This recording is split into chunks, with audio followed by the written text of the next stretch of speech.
The RBA begins its two-day meeting today that will result in a call on rates tomorrow. Remember, it was widely expected to cut rates last month until it didn't.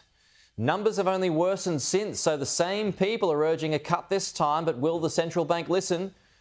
A very good morning to Peter Switzer, founder of the Switzer Report. So will it cut, Pete, or somehow resist again? I don't think I've ever seen a more dramatic setup for an interest rate meeting than what you just produced then, Pete. And that's exactly what we've got. We've got drama here.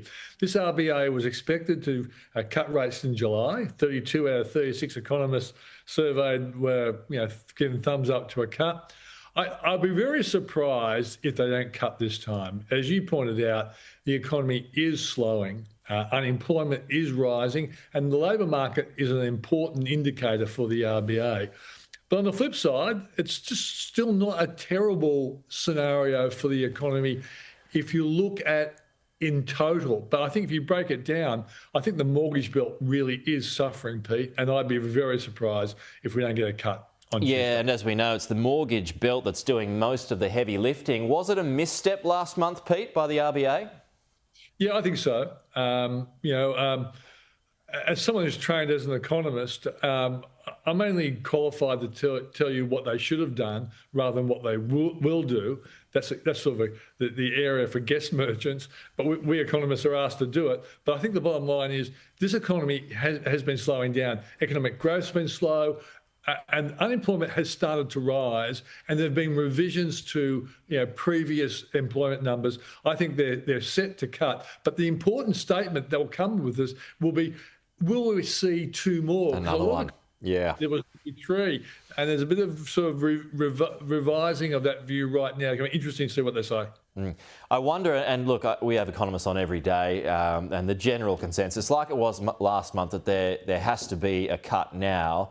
Maybe one more this year, and then it could well be, like a 12-month hold or something of that nature. Does that ring true for you? Could you speak to that?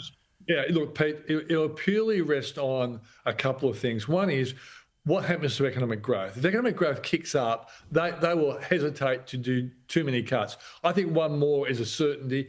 After that, it will depend on the run of data and also what the Americans do. See, if America cuts 3 times because it is actually slowing down, and that's only guessing at this point in time, if America cuts 3 times, we might cut 3 times. But it will depend ultimately on the run of economic data.